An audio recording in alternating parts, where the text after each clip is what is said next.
Arnab Goswami ji, Republic media network के सभी साथी, देश विदेश में रिपब्लिक टीवी के सभी दर्शक, देवी और सज्जनों,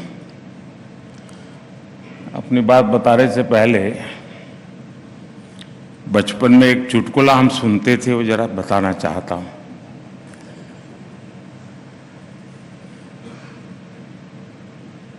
एक प्रोफेसर थे और उनकी बेटी ने आत्महत्या की, तो एक चिट छोड़ करके गई कि मैं जिंदगी में थक गई हूं, मैं जीना नहीं चाहती हूं, तो मैं काकरिया तालाब में कूद करके मर जाऊंगी। अब सुबह देखा बेटी घर में नहीं है, तो बिस्तर में चिट्ठी मिली, तो पिताजी को बड़ा गुस्सा आया। बोले, मैं प्रोफेसर, इतने साल मैंने मेहनत की, अभी भी बोले काकरिया स्पेलिंग गलत लिख के जाती है।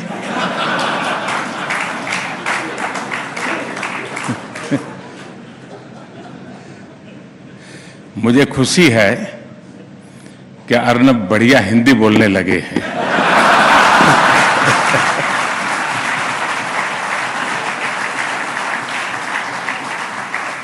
उन्होंने क्या बोला वो तो मैंने सुना नहीं, लेकिन हिंदी ठीक है कि नहीं वो बराबर ध्यान से सुन रहा था। और शायद मुंबई में रहने के कारण आप हिंदी बराबर सीख लिए।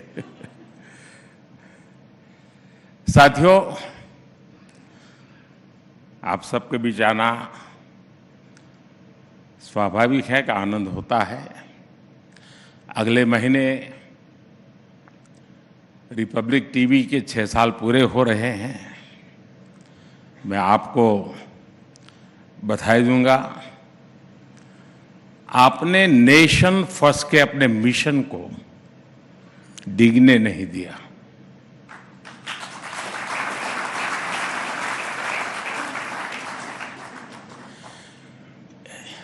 हर प्रकार के रोड़े रुकावटों के बावजूद आप डटे रहे। कभी अर्नब का गला खराब हुआ, कभी कुछ लोग अर्नब के गले पड़ गए, लेकिन चैनल न रुका न थका और न ही थमा।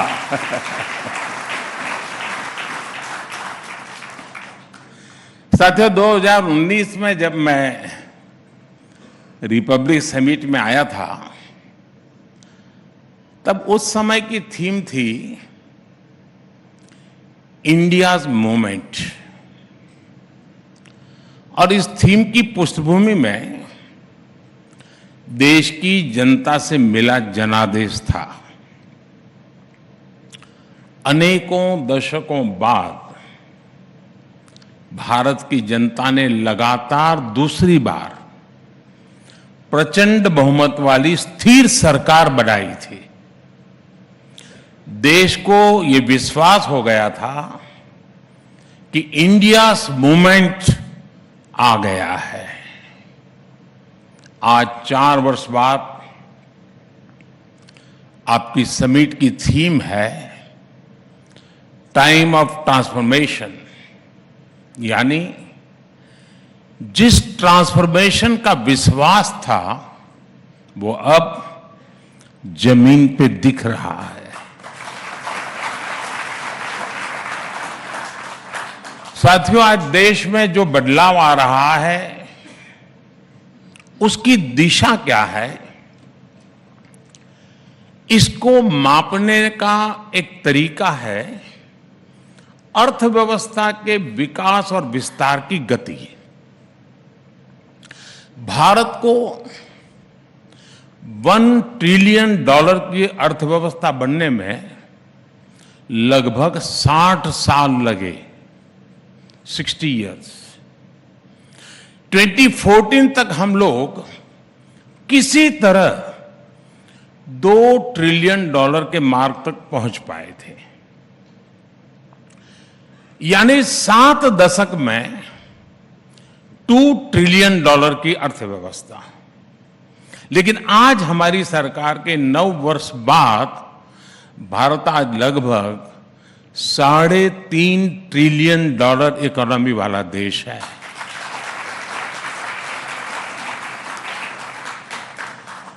बीते 9 वर्षों में हमने 10वें नंबर की अर्थव्यवस्था से 5वें नंबर तक की लंबी छलांग लगाई,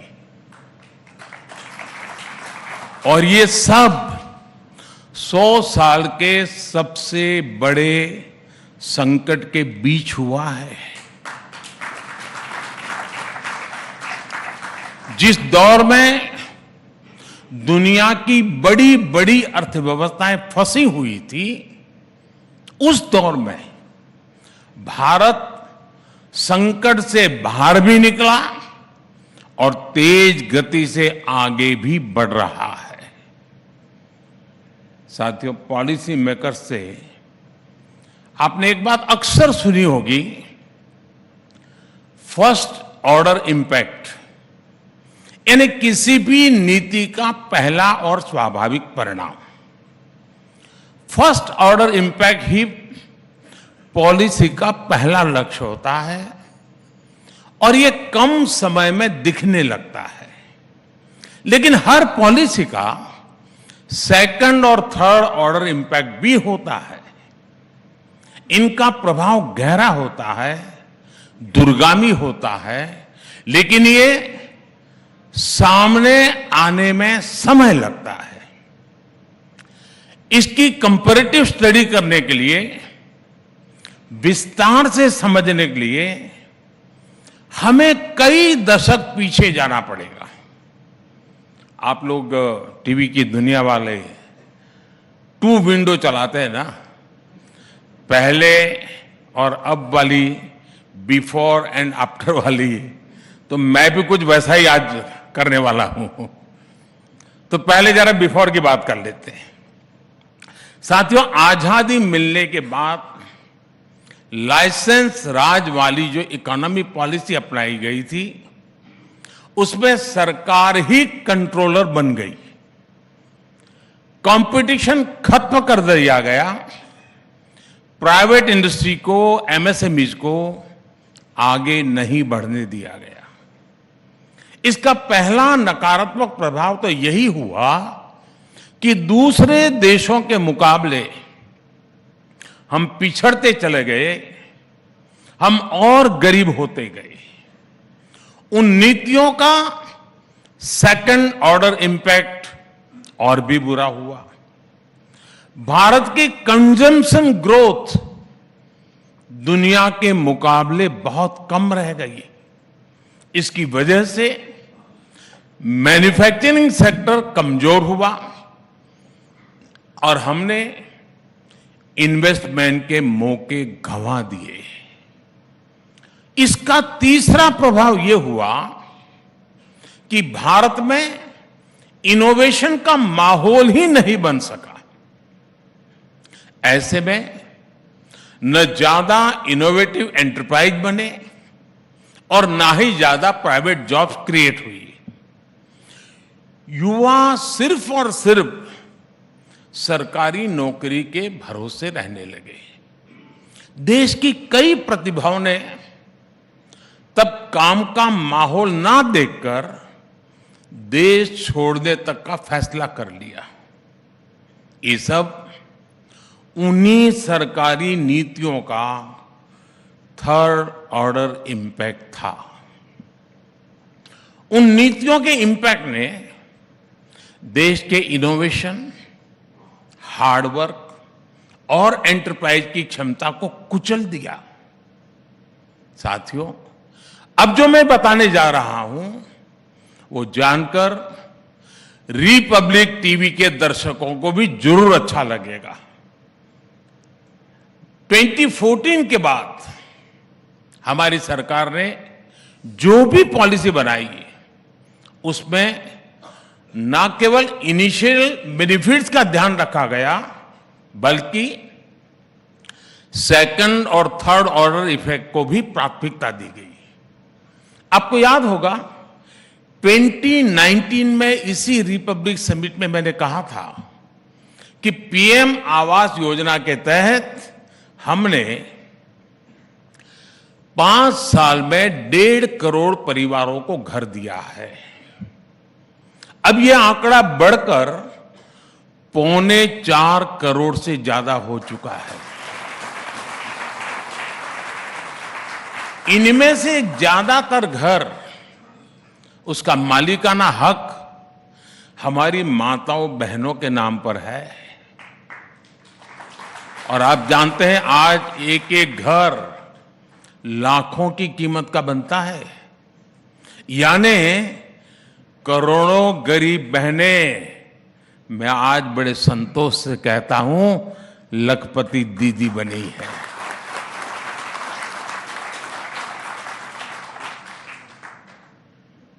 शायद इससे बड़ा कोई रक्षाबंधन नहीं हो सकता है।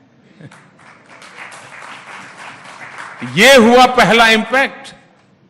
इसका दूसरा परिणाम यह सामने आया कि इस योजना से गांव-गांव में रोजगार के लाखों अवसर तैयार हुए।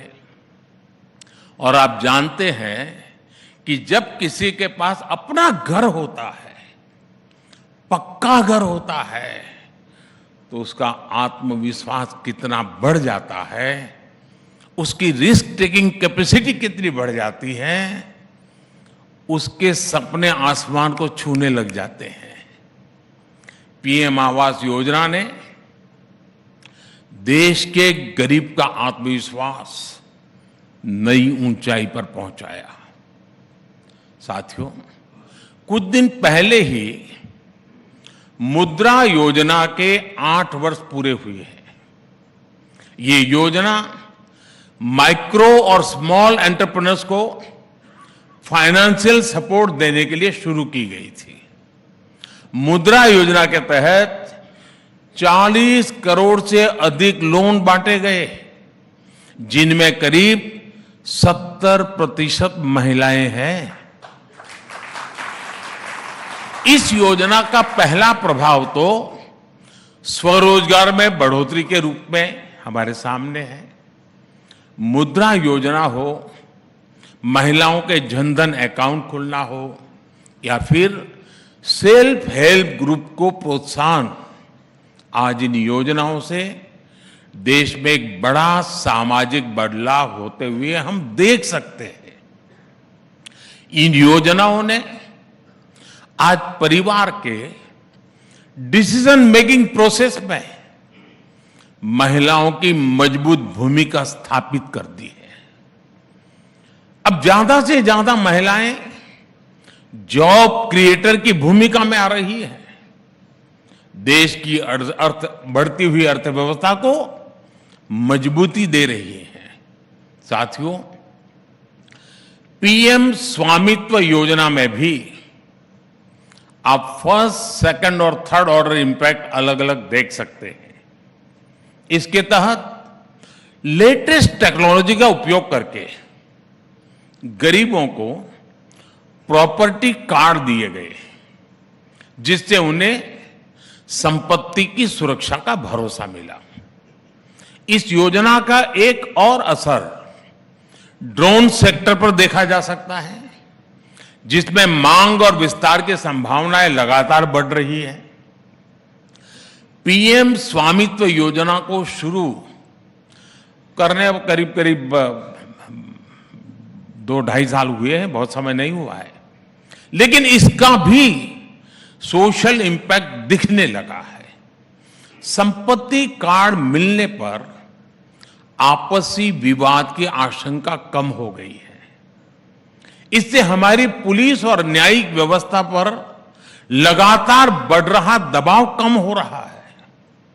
इसके साथ ही गांव में जिस प्रॉपर्टी के कागज मिल गए हैं, उन्हें अब बैंकों से मदद मिलना और भी आसान हो गया है। गांव की इन प्रॉपर्टीज की कीमत भी बढ़ गई है। साथियों, फर्स्ट ऑर्डर, सेकंड ऑर्डर और थर्ड ऑर्डर इंपैक्ट के मेरे पास इतनी केस स्टडीज है कि आपका run down he out of order हो जाएगा। बहुत सारा समय इसी में निकल जाएगा। डीबीटी हो, बिजली, पानी, टॉयलेट जैसी सुविधाएं गरीब व्यक्ति तक पहुंचाने की योजनाएं हो, इन सभी ने ग्राउंड लेवल पर एक क्रांति ला दी है। इन योजनाओं ने देश के गरीब से गरीब व्यक्ति को भी सम्मान और सुरक्षा के भाव से भर दिया है। देश में गरीब को पहली बार सिक्योरिटी भी मिली है, डिग्निटी भी मिली है।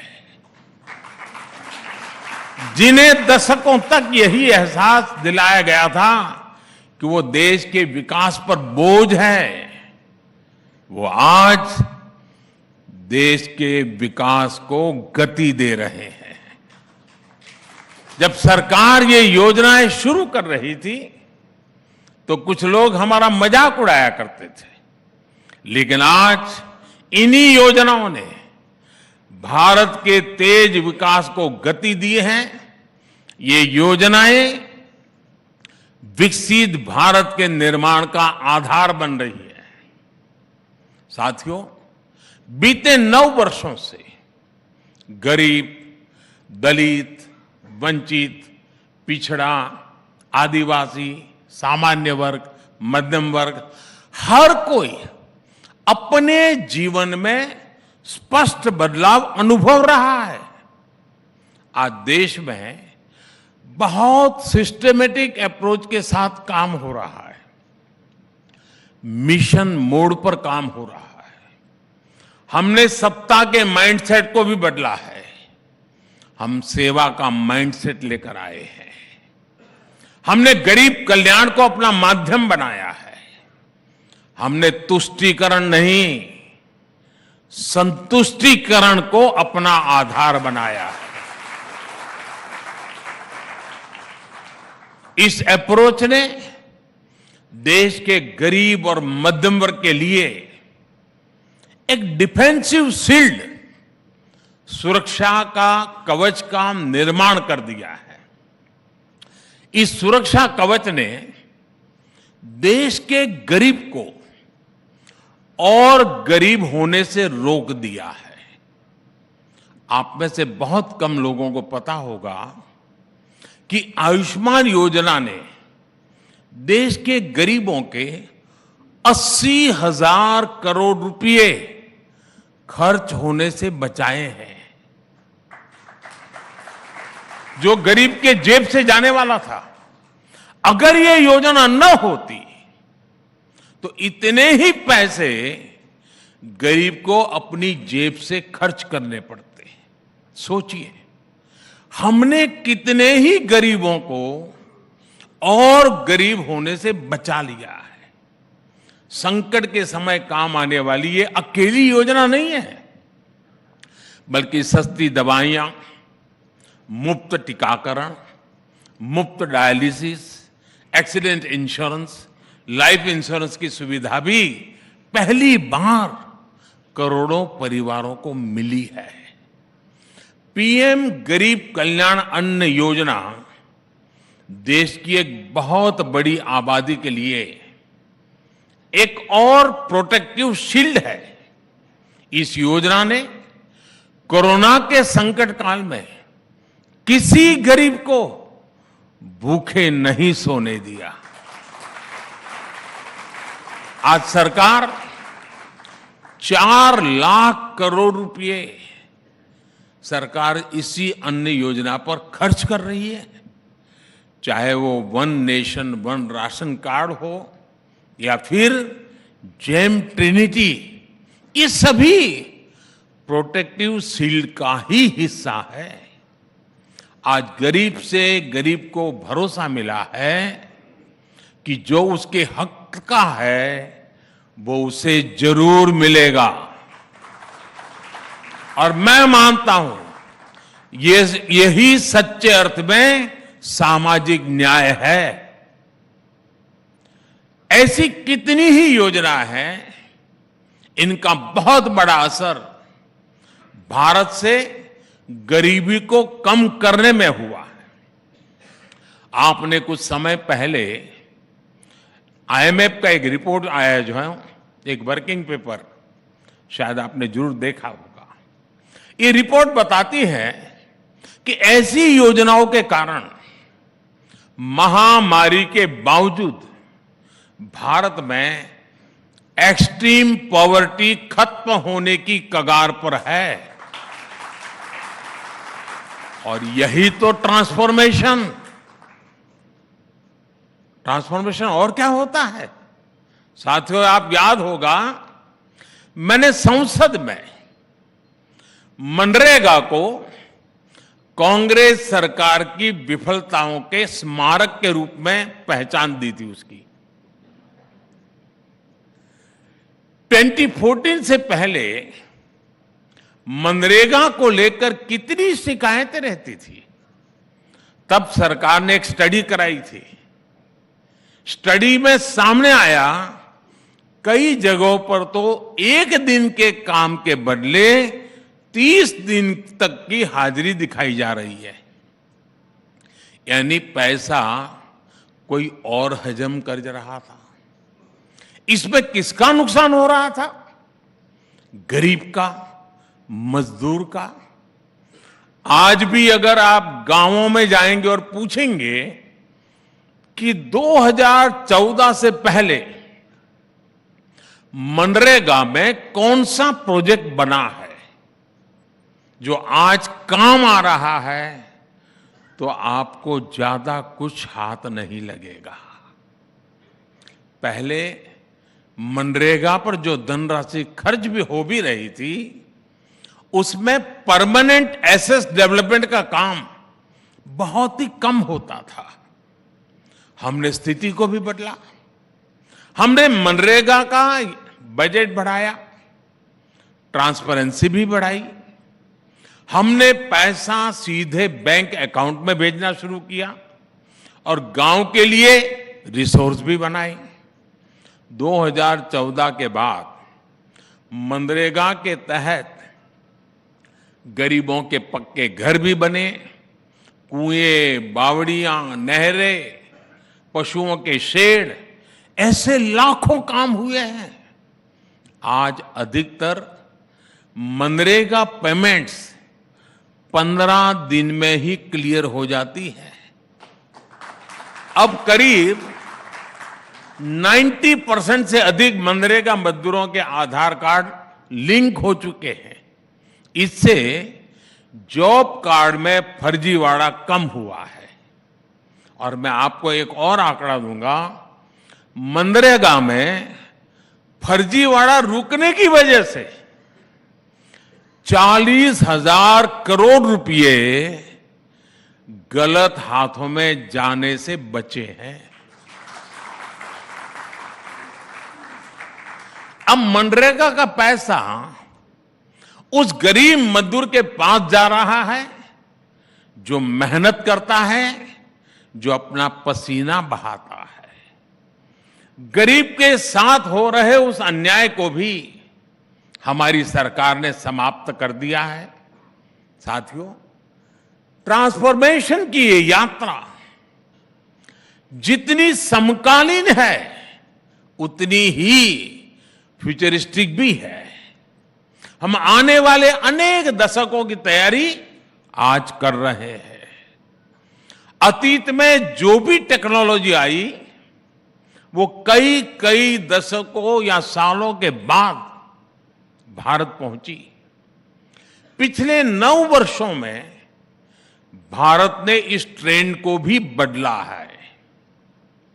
भारत ने 3 काम एक साथ शुरू किए। एक तो हमने टेक्नोलॉजी से जुड़े सेक्टर्स को सरकार के कंट्रोल से मुक्त कर दिया। दूसरा, हमने भारत की जरूरत के मुताबिक भारत में ही टेक्नोलॉजी विकसित करने पर जोर दिया। तीसरा, हमने फ्यूचर की टेक्नोलॉजी के लिए रिसर्च एंड डेवलपमेंट पर मिशन मोड अप्रोच अपनाई।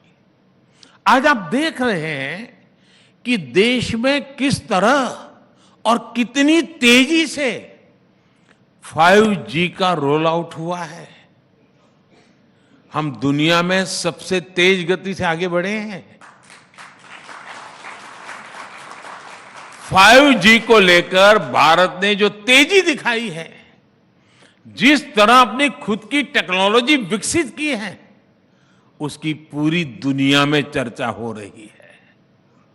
साथियों, कोरोना काल में वैक्सीन का विषय भी कोई भूल नहीं सकता। जो पुरानी सोच और अप्रोच वाले लोग थे, वो कह रहे थे कि मेड इन इंडिया वैक्सीन की जरूरत क्या है, दूसरे देश बना ही रहे हैं, वो एक ना एक दिन हमें भी वैक्सीन दे ही देंगे। लेकिन संकट की घड़ी में भारत ने आत्मनिर्भरता का रास्ता चुना और परिणाम हमारे सामने हैं।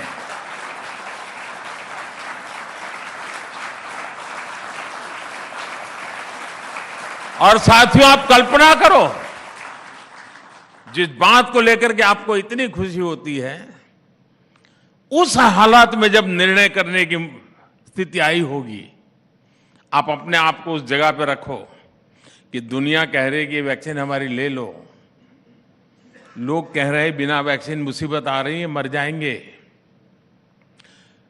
एडिटोरियल टीवी सब भरे पड़े हैं, वैक्सीन लाओ वैक्सीन लाओ, और मोदी डट करके खड़ा है।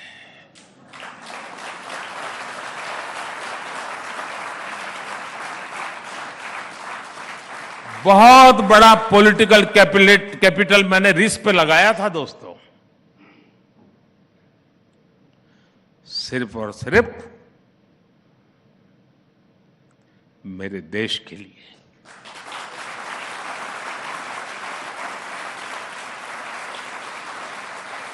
वरना मैं भी, अरे खजाना है, खाली करो है, ले आओ, एक बार लगा दो, अखबार में एडवर्टाइजमेंट दे दो, काम चल जाएगा।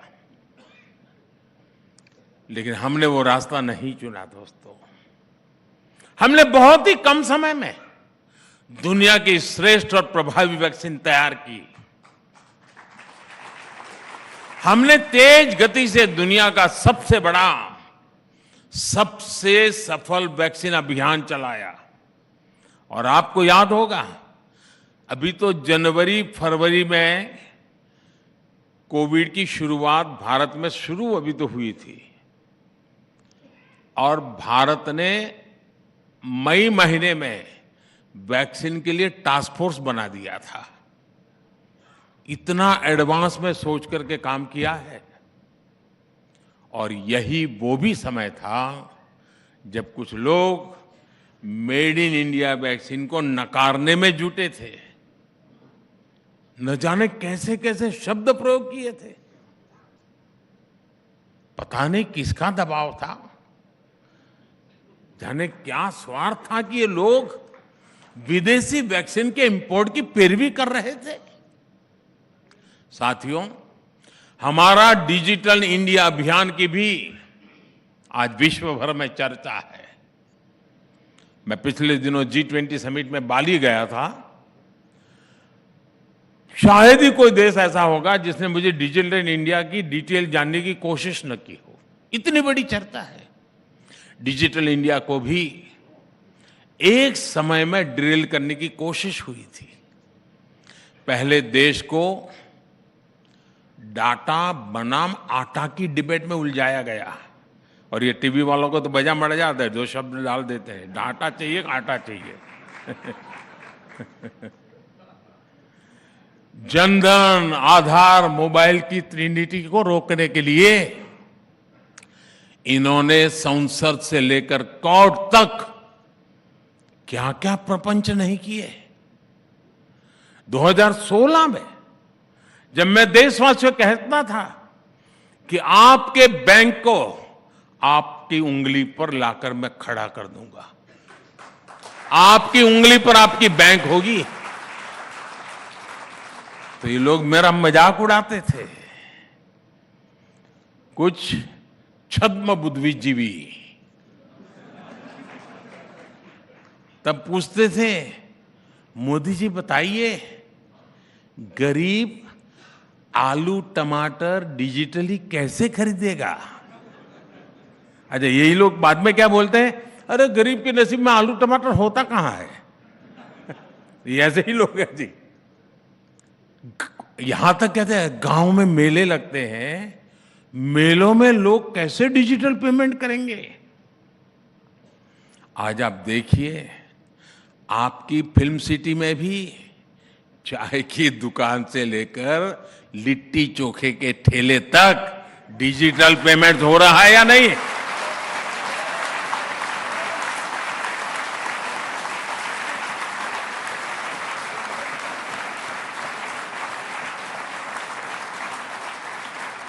आज भारत उन देशों में है जहां डिजिटल पेमेंट्स सबसे ज्यादा हो रहा है दुनिया की तुलना में। साथियों, आप लोग सोचते होंगे कि आखिर ऐसा क्यों है कि सरकार इतना काम कर रही है, जमीन पर लोगों को उसका लाभ भी मिल रहा है, फिर भी कुछ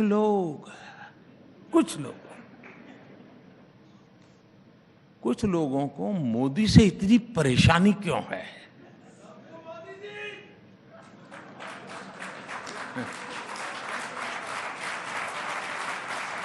अब इसके बाद मीडिया वालों का समय शुरू होता है।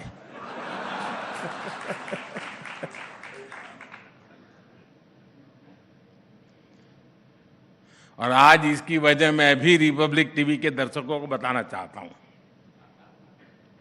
ये जो नाराजगी दिख रही है ना, ये जो बवाल हो रहा है, वो इसलिए है क्योंकि कुछ लोगों की काली कमाई के रास्ते मोदी ने हमेशा हमेशा के लिए बंद कर दिए।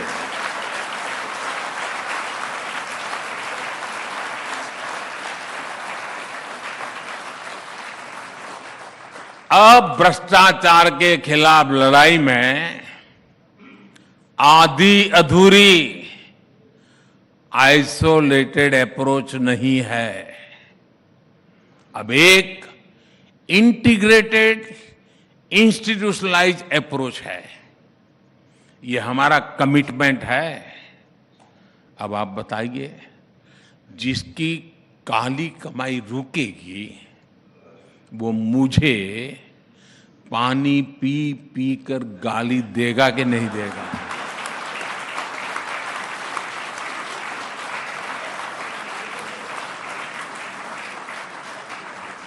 वो कलम में भी जहर भर देता है।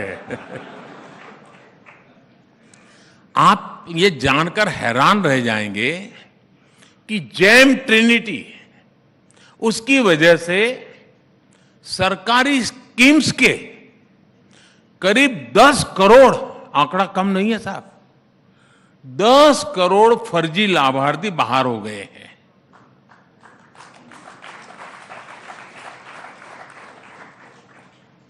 दस करोड़ फर्जी लाभार्थी बाहर हो गए हैं। ये 10 करोड़ वो लोग थे जो सरकार का बेनिफिट लेते थे, लेकिन ये 10 करोड़ वो थे जिनका कभी जन्म ही नहीं हुआ था, लेकिन इनके नाम सरकारी पैसा भेजा जा रहा था।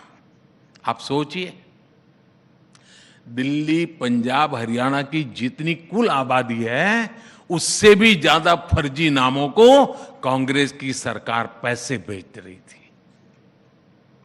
अगर ये फर्जी 10 करोड़ नाम हमारी सरकार सिस्टम से नहीं हटाती तो स्थिति बहुत भयावह हो सकती थी।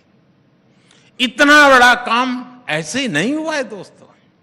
इसके लिए पहले आधार को संवैधानिक दर्जा दिया गया, 45 करोड़ से अधिक जनधन बैंक खाते मिशन मोड पर खोले गए, अभी तक 28 लाख करोड़ रुपए डीबीटी से करोड़ों लाभार्थियों तक पहुंचाए गए, डायरेक्ट बेनिफिट ट्रांसफर, कोई बिचौलिया नहीं।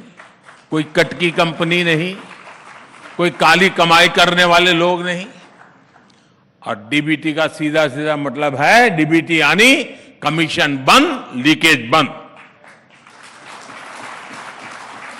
इस एक व्यवस्था से ही दर्जनों योजनाओं, कार्यक्रमों में ट्रांसपेरेंसी आ गई।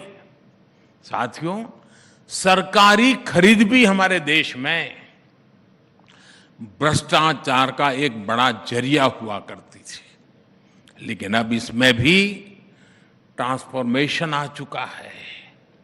सरकारी खरीद अब पूरी तरह जेम यानी government e market place portal पर होती है। टैक्स से जुड़ी व्यवस्थाओं से कितनी परेशानी थी, क्या क्या परेशानी थी, इसको लेकर अखबार भरे रहते थे। हमने क्या तरीका निकाला? हमने सिस्टम को ही फेसलेस कर दिया। टैक्स अधिकारी और टैक्स पेयर का आमना सामना ही ना हो, ये व्यवस्था की। अब जो जीएसटी जैसी व्यवस्था बनी है, उससे भी काली कमाई के रास्ते बंद हुए हैं। जब ऐसे ईमानदारी से काम होता है तो कुछ लोगों को दिक्कत होनी बहुत स्वाभाविक है, और जिसको दिक्कत होगी वो कोई गली मोहल्ले के लोगों को गाली थोड़ी देगा। साथियों, इसलिए भ्रष्टाचार की ये प्रतिनिधि डिस्टर्ब है। कुछ भी करके ये देश की ईमानदार व्यवस्था को फिर से ध्वस्त कर देना चाहते हैं।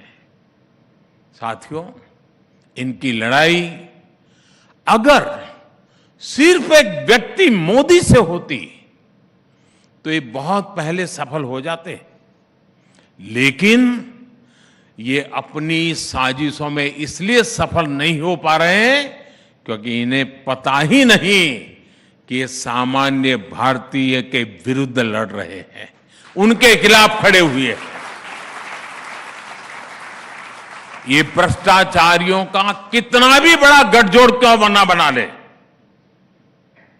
सारे भ्रष्टाचारी एक ही मंच पे आ जाए, सारे परिवारवादी एक ही जगह पे आ जाए, लेकिन मोदी अपने रास्ते से लौटने वाला नहीं है।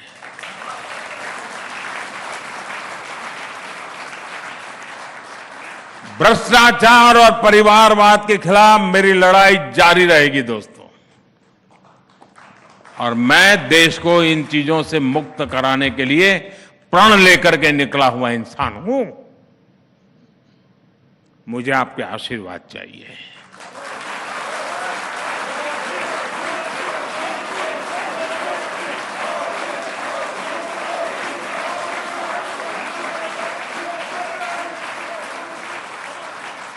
साथियों, आजादी का ये अमृतकाल हम सभी के प्रयासों का है।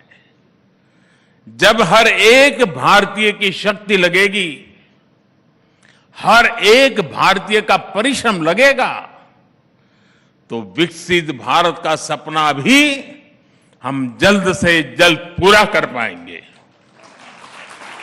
मुझे विश्वास है कि इसी भावना को रिपब्लिक नेटवर्क भी निरंतर सशक्त करता रहेगा। और अब तो अर्नब ने बता भी दिया है, वो ग्लोबली जा रहे हैं, तो भारत की आवाज को एक नई ताकत मिलेगी। मेरी उनको भी बहुत शुभकामना है, और ईमानदारी के साथ चलने वाले देशवासियों की संख्या बढ़ती चली जा रही है, बढ़ती ही चली जा रही है, और वही भव्य भारत की गारंटी है दोस्तों। मेरे देशवासी ही भव्य भारत की गारंटी है, मैं आपको विश्वास दिलाता हूं, उसी में मेरा विश्वास है। फिर एक बार आप सबका बहुत बहुत धन्यवाद।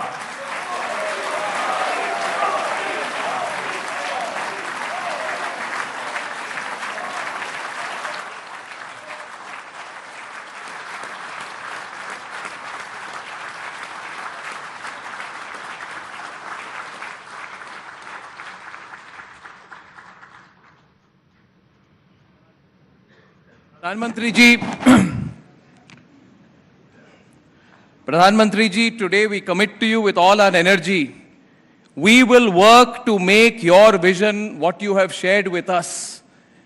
And Pradhan Ji, आपकी feelings, आपकी सोच, आपकी clarity, आपका direction जो है, your vision of transformation will be a reality. Everyone here, every viewer of Republic, every